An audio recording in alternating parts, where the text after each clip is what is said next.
అందరికీ నమస్కారం. సాహిత్య టీవీకి స్వాగతం.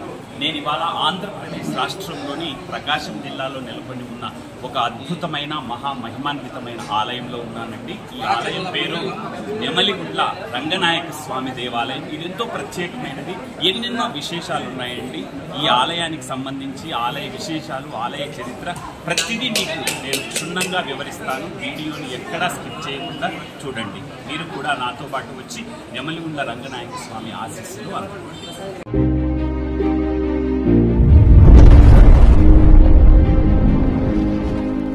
నెమలిగుండ్ల రంగనాయక స్వామిని దర్శించడానికి బయలుదేరామండి.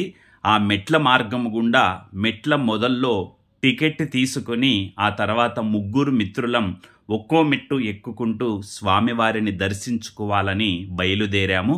చూస్తున్నారు కదండి, ఈ మెట్ల మార్గం గుండా అలా అలా అలా ఎక్కుతూ పైకి వెళితే పైన మనకు నెమలిగుండ్ల రంగనాయక స్వామి స్వయంభూగా వెలిసిన స్వామివారు దర్శనమిస్తారు.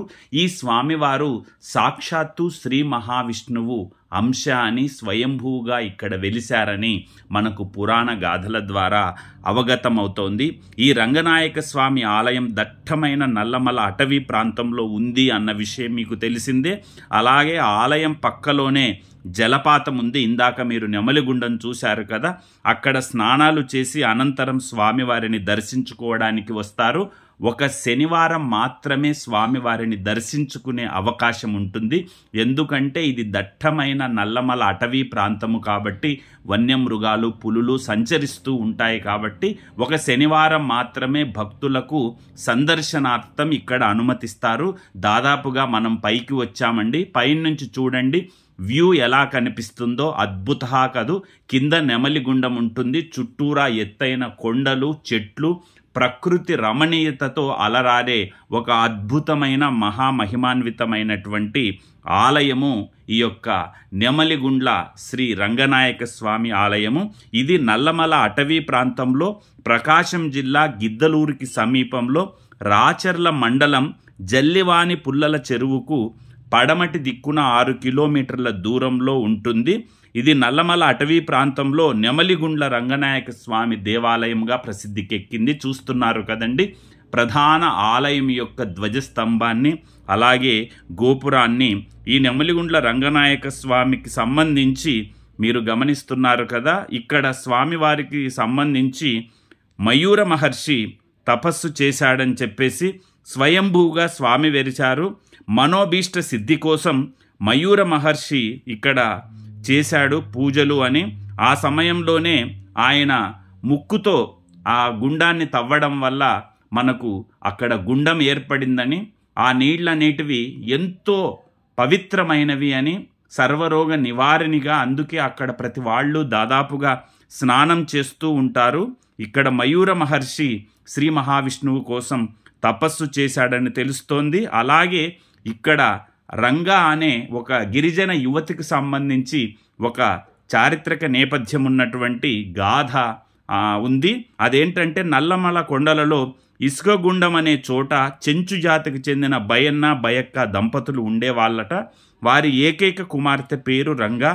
పెళ్ళీడుకొచ్చిన రంగా తన కులాచారాన్ని ధిక్కరించి కుల పెద్దలతో విభేదించి మహావిష్ణువుని పెళ్లాడాలనే తలంపుతో ఆ చెంచుగూడాన్ని వదిలి నెమలిగుండం చేరుకొని ఇక్కడ తపస్సు చేస్తున్నటువంటి మయూర మహర్షిని కలిసి తన మనోగతాన్ని, నేను ఇట్లా శ్రీ మహావిష్ణువుని పెళ్లాడాలనుకుంటున్నాను, మా ఇంట్లో నాకు పెళ్లి చేయాలని వేరే సంబంధాలు చూస్తున్నారు, అందుకని నేను చెంచుగూడెం నుంచి పారిపోయి వచ్చానని ఆ అమ్మాయి రంగా చెప్పారు. ఆ మాటలు విని తన అభీష్టం మేరకు ఆ యొక్క మయూర మహర్షితో కలిసి అక్కడ తపస్సు చేసింది. చివరకు వారి తపస్సుకు చెలించిన విష్ణువు ప్రసన్నుడై రంగను భార్యగా స్వీకరించాడని, మయూర మహర్షి కోరిక మేరకు నెమలిగుండం పక్కనే పడమటి కొండపైన స్వయంభూగా వెలిసి భక్తుల పాలిట ఆరాధ్య దైవంగా ఇలవేలుపుగా ఈ యొక్క నెమలిగుండ్ల రంగనాయక స్వామి పూజలు అందుకుంటున్నాడని తెలుస్తోంది. గమనిస్తున్నారు కదండి, ఈ ప్రదేశాన్ని లక్ష్మణ వనంగా అని కూడా పిలుస్తారు. ఏ క్షేత్రంలో కనిపించని అరుదైన పవిత్రత, గొప్పదనం నెమలిగుండ రంగనాయక స్వామి ఉంది. నెమలిగుండు అంటారు, నెమలిగుండ్ల అని కూడా అంటారండి. ప్రతి ఏటా చైత్రమాసంలో బహుళ పాడ్యమి, విదియ తదిలలో 3 రోజుల పాటు ఇక్కడ ఉపవాసాలు నిర్వహిస్తారు. ప్రతిరోజు సాయంత్రం 6 గంటల నుంచి మళ్ళీ ఉదయం 6 గంటల నుంచి సాయంత్రం 6 గంటలకు మాత్రమే, అది కూడా శనివారం మాత్రమే ఇక్కడ స్వామివారి దర్శనానికి అనుమతినిస్తారు. సాయంత్రం 6 దాటిందంటే ఇది దట్టమైన అటవీ ప్రాంతం కాబట్టి ఈ ప్రాంతంలో ఈ ఆలయంలో ఎవరూ ఉండరన్నమాట. నెమలిగుండాన్ని గుండ్లకమ్మ జన్మస్థానం కూడా అంటారు. ఏడాది పొడవునా ఈ జలపాతం జాలువారుతూనే ఉంటుంది. ఎత్తైన కొండల మీద నుంచి జాలువారే జలపాతం ప్రకృతి సౌందర్యం ఇక్కడ అద్భుతంగా ఉంటుంది. ఈ నెమలిగుండ్లకు వెళ్ళాలంటే గిద్దలూరు, మార్కాపురం, నంద్యాల ప్రాంతం నుంచి ప్రతి శనివారం బస్సులుంటాయి. మనం ఇప్పుడు ఆలయం లోపల ఉన్నాము. స్వామివారి దగ్గర వీడియో తీయొద్దన్నారు, అందుకని నేను వీడియో తీయలేదు. అదిగో బయటకు వచ్చి వ్యూ చూస్తే కిందికి అద్భుతంగా నెమలిగుండము, ఆ ప్రాంతము చాలా విశేషంగా. శనివారం ఒక్కరోజే కాబట్టి భక్తులు వివిధ ప్రాంతాల నుంచి తరలి వస్తూ ఉంటారు. ఇది మహామహిమాన్వితమైన ఆలయం. అదిగో ముడుపులు కూడా ఇక్కడ చెట్టు కట్టడం చూశారు. ఇక్కడ రావి చెట్టు, వేప చెట్టు, జమ్మి చెట్లు ఇవన్నీ ఉన్నాయండి. కొండ ప్రాంతం చూడండి, దట్టమైన అటవీ ప్రాంతం. ఎందుకు అంటే మిగతా రోజుల్లో రాలేమండి, అంటే ఇక్కడ వన్యమృగాలు సంచరిస్తాయి కాబట్టి మిగతా రోజులు ఇక్కడికి రాలేం. కేవలం శనివారం మాత్రమే.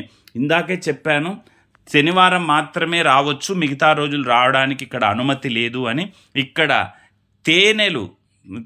తేనెటీగలు స్వామివారికి రక్షగా ఉంటాయని, ఎవరైనా శుచి శుభ్రత లేకుండా వస్తే తేనెటీగలు వాళ్ళని తరుముతాయని, అలాంటి వాళ్ళు పరిగెత్తుకుంటూ వెళ్ళి ఆ నెమలిగుండంలో గనక మునిగి తప్పయిందని స్వామివారిని క్షమించమని కోరితే ఆ తేనెటీగలు వాళ్ళని కుట్టకుండా వెనక్కి వెళ్తాయని తెలుస్తోంది.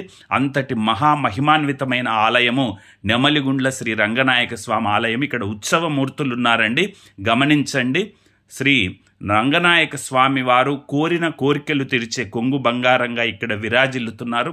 అనేక సుదూర ప్రాంతాల నుంచి కూడా శనివారం ఖచ్చితంగా గిద్దలూరు ఆ ప్రాంతమంతా శనివారం భక్తులతో కిటకిటలాడుతూ ఉంటుంది. ఎవరైనా ఆ గిద్దలూరుకు వెళ్ళాలంటే మన ఆత్మీయులు కావచ్చు, బంధుమిత్రులు కావచ్చు, శనివారానికి గిద్దలూరు ఉండేలా వచ్చేలా ఏర్పాటు చేసుకోండి. ఎందుకు అనంటే శనివారం రోజు నెమలిగుండ్ల రంగనాయక స్వామిని దర్శించుకోవడానికి వీలుంటుంది, వెళ్ళొచ్చు. ఎందుకంటే అంత దూరం వెళ్ళాక స్వామివారిని దర్శించకుండా ఆ విషయం తెలిసి, ఇక్కడ ఒక మహామహిమాన్వితమైనటువంటి ఆలయం ఉందని తెలిసి మనం దర్శించలేకుండా వెనక్కి వస్తే బాధగా ఉంటుంది భక్తులకు. అయ్యో, నేను శనివారం కనుక వెళ్ళింటే బాగుండేదే, ముందే చెప్పింటే నేను నా యొక్క ప్రోగ్రామ్ను అలా వాయిదా వేసుకుని ఉండేవాన్నే, శనివారం అక్కడ ఉండేలాగా అని మళ్ళీ వాళ్ళతో అంటామని అక్కడి బంధుమిత్రులు, గిద్దలూరులో ఎవరికైనా బంధుమిత్రులుంటే, గిద్దలూరు కావచ్చు, కంబం కావచ్చు, రాచర్ల మండలం కావచ్చు, వాళ్ళు అదే చెబుతారనమాట. మీరు శుక్రవారం రాత్రి బయలుదేరి శనివారం మాత్రం ఇక్కడ ఉండేలాగా చూడండి. అప్పుడు శనివారం మనం నెమలిగుండ్ల రంగనాయక స్వామిని దర్శించుకోవడానికి వెళదాము. ఇక్కడ మనం గమనించినట్లయితే ఆ యొక్క ప్రధాన ఆలయం తాలూకు గోపురము, ధ్వజస్తంభము మనకు దర్శనమిస్తాయి. నిజంగా మెట్లెక్కి రావడం అంటే సులువేనండి, మరీ ఎత్తుగా ఏమి మెట్లు లేవు, చిన్న మెట్లు. అలాగ నెమ్మదిగా, మామూలుగా యువకులైతే పరిగెత్తుకుంటూ ఎక్కుతారు, కాస్త వయోధికులైతే నెమ్మదిగా మెట్లెక్కుతూ రాయాలి. అలాగే మొక్కుబడి ఉన్న వాళ్ళు, ఇందాక మీరు చూసింటారు, ఒక్కొక్కరు బొట్లు పెట్టుకుంటూ వస్తారు మెట్లకు. అంటే భక్తి అలాంటిది, వాళ్ళ మొక్కులు అలాంటివి. అది ఆ చెట్టుకు కూడా ఎంతోమంది మొక్కుబడులు కట్టారు, గమనించారు కదా. మళ్ళీ ఇప్పుడు ఆ మెట్ల మార్గం గుండా మనం కిందికి దిగుతున్నాము. అదిగో చూస్తున్నారు కదండి, మనం అలా కిందికి దిగుతూ వస్తున్నాము.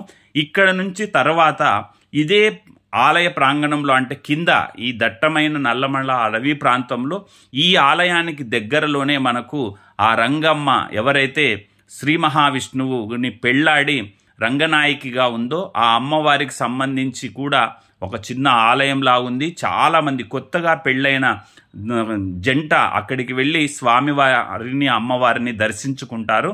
తర్వాత మనం అక్కడికి వెళ్ళి ఆ మహామహిమాన్వితమైనటువంటి ప్రాంతము, ఆ రంగాదేవి అమ్మవారిని, రంగనాయకుని కూడా మనము దర్శించుకుందామండి. మరొక వీడియోలో, ఈ వీడియో లెంగ్త్ అయింది కాబట్టి మనం ఇక్కడ నుంచి అక్కడికి వెళ్ళి, ఆ ప్రాంతం కూడా చాలా అద్భుతంగా ఉంటుంది. అమ్మవారి విగ్రహం ఉంటుంది. మనం అక్కడికి వెళ్ళి స్వామివారి దర్శనం చేసుకున్నాము. అలాగే అమ్మవారి దర్శనం కూడా చేసుకొని కృపకు పాత్రులవుదాము.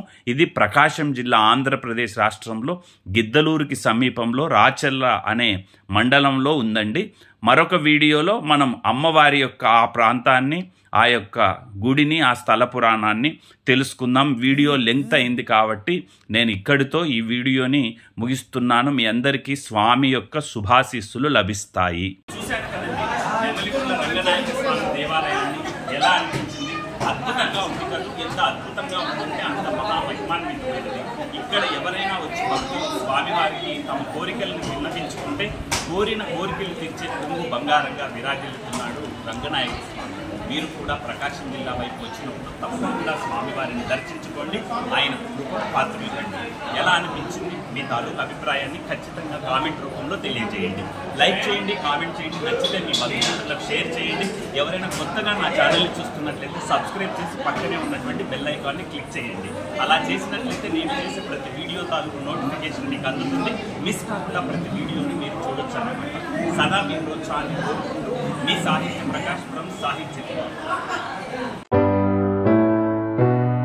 Please watch, like, share and subscribe Sahitya TV.